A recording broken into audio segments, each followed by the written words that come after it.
At the height of his power, Kanye West no longer saw money as a limitation. He saw it as confirmation. Confirmation that his instincts were superior. Confirmation that resistance was unnecessary. Confirmation that success had proven him right. For years, the world rewarded him for breaking rules. Music executives stopped questioning him. Fashion houses stopped setting boundaries. Investors stopped asking for explanations. Every success removed another layer of friction. And friction is the only thing that keeps ambition from becoming destructive. What most people misunderstand about wealth is that it doesn't change who you are. It changes what pushes back. When Kanye was still fighting for recognition, ideas had to survive rejection. They had to justify cost. They had to meet deadlines. They had to make sense to someone other than himself. But as money grew, resistance disappeared. Budgets expanded quietly. Timelines lost meaning.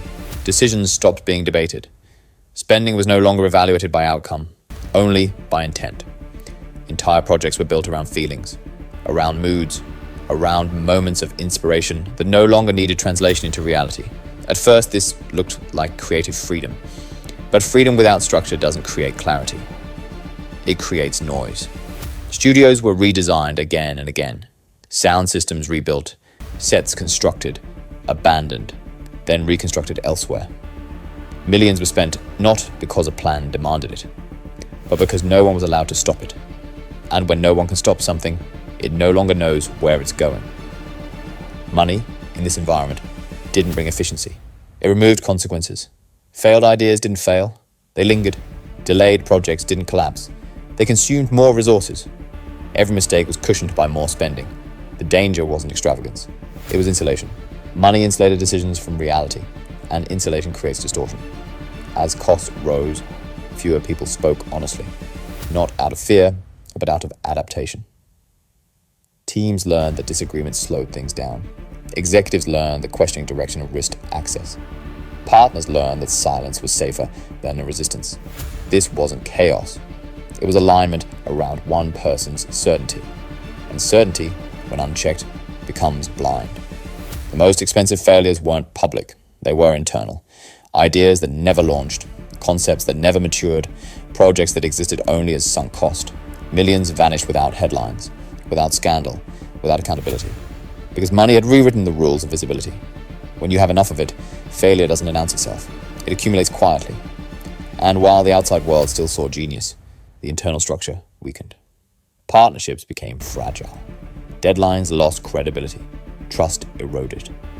The very scale that once elevated Kanye's work now magnified every misstep.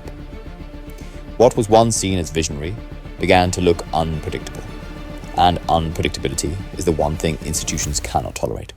The collapse did not arrive with a single event. It arrived as withdrawal. Support was reduced. Flexibility disappeared. Protection evaporated. Suddenly, money existed without influence. And money without influence is not power. It is exposure.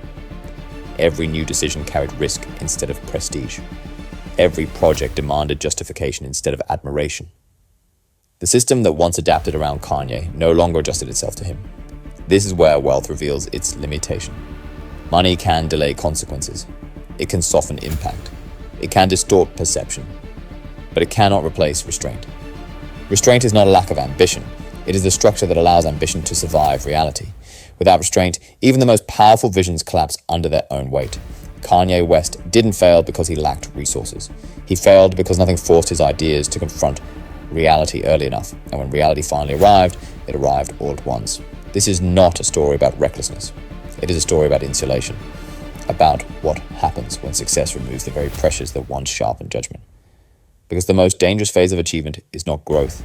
It is invincibility. When someone believes they cannot fail, failure stops asking for permission. It doesn't need conflict. It doesn't need resistance. It waits. And when it finally appears, it doesn't look dramatic. It looks administrative, quiet, final. Money doesn't destroy vision. It allows vision to continue long after it should have stopped. And that is how millions are spent, not on progress, but on avoiding limits. In the end, the most expensive mistake is never overspending. It is believing that wealth makes you immune to consequence. Because once that belief breaks, everything built on top of it collapses with it. This is Global Deep Dive.